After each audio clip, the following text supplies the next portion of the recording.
అంతరిక్షం నుంచి చూస్తే గుండ్రంగా కనిపించే మన భూమి అంతులేని వింతలతో నిండి ఉంది. ఎటు చూసినా పచ్చని అడవులు, అపారమైన సముద్రాలు, ఆకాశాన్ని తాకే పర్వతాలు సంభ్రమాశ్చర్యాలకు గురి చేస్తుంది. అయితే ఈ భూమి ఎక్కడ ముగుస్తుంది, దీని చివరి నగరం ఏంటో 99% మందికి తెలియదు. సో ఈ భూమిపై ఉండే ఆ చిట్ట చివరి నగరం ఏంటి, దాని తర్వాత ఏం ఉంటుంది, అక్కడ కనిపించే వింతలేంటి అనే అంశాలను ఈ వీడియోలో తెలుసుకుందాం.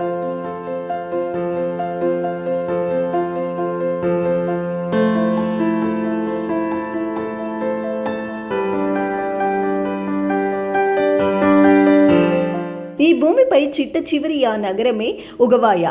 దీనిని ప్రపంచం మొత్తం ఎండ్ ఆఫ్ ది వరల్డ్ గా పిలుస్తుంది. ఇది దక్షిణ అమెరికా చివరి భాగంలో అర్జెంటీనాలోని టియెరా డెల్ ఫ్యూగో ప్రావిన్స్ లలో ఉంది. దక్షిణ అమెరికా భూభాగం ఇక్కడితో ముగుస్తుందని భావిస్తారు. అందుకే దీనిని ప్రపంచంలోనే అత్యంత దక్షిణ దిశలో ఉన్న నగరంగా పరిగణిస్తారు. సుమారు 83,000 జనాభా ఉన్న ఈ నగరాన్ని స్థానికులు ఫిన్ డెల్ ముండో అని పిలుస్తారు. అంటే ప్రపంచం చివర అని దీని అర్థం. దీని తర్వాత ఇక మానవ నివాసాలు ఉండవు. కేవలం అంతులేని సముద్రం, ఆ తర్వాత గడ్డకట్టే అంటార్కిటికా ఖండం మాత్రమే కనిపిస్తాయి. ఉగవాయా కేవలం అందమైన నగరం మాత్రమే కాదు, ప్రపంచ పర్యాటకులకు కలల గమ్యస్థానం. సుమారు 83,000 మంది జనాభా ఉన్న ఈ నగరంలో స్పానిష్ అధికారిక భాష అయినప్పటికీ ప్రపంచం నలుమూలల నుంచి పర్యాటకులు రావడం వల్ల ఇంగ్లీష్ కూడా ఇక్కడ విస్తృతంగా కనిపిస్తుంది. చుట్టూ ఉన్న జాతీయ ఉద్యానవనాలు, మంచు కొండలు, ప్రకృతి దృశ్యాలు వీక్షకులను మంత్రముగ్ధులను చేస్తాయి.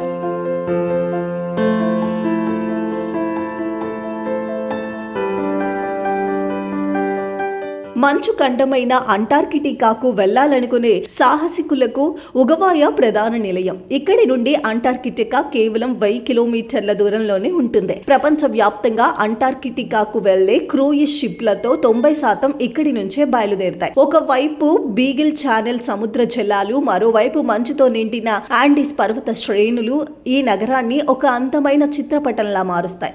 ఎన్నో వింతలకు నిలయమైన ఉగవాయా సిటీ సందర్శకులకు ఓ మరుపురాని అనుభూతిని మిగుల్చుతుంది అనడంలో ఎటువంటి సందేహం కూడా లేదు. ఎందుకంటే భూమిపై మానవ ప్రయాణం ముగిసే చోట నిలబడి సూర్యాస్తమయాన్ని చూడటం ఒక మరుపురాని జ్ఞాపకం. ఇక్కడి వాతావరణం ఎప్పుడూ చల్లగా ఉంటుంది. వేసవిలో కూడా ఉష్ణోగ్రతలు చాలా తక్కువగా ఉంటాయి. సో మీరు ప్రపంచాన్ని చుట్టి రావాలని కలలు కనే పర్యాటకులైనా లేదా వింతైన ప్రదేశాల పట్ల ఆసక్తి ఉన్నవారైనా ఉగవాయా సిటీ ఖచ్చితంగా మీ లిస్ట్ లో ఉండాల్సిందే. భూమికి ఆఖరి అంచున నిలబడి ఆ ప్రకృతి అందాలను చూడటం ఒక వరమే కదా.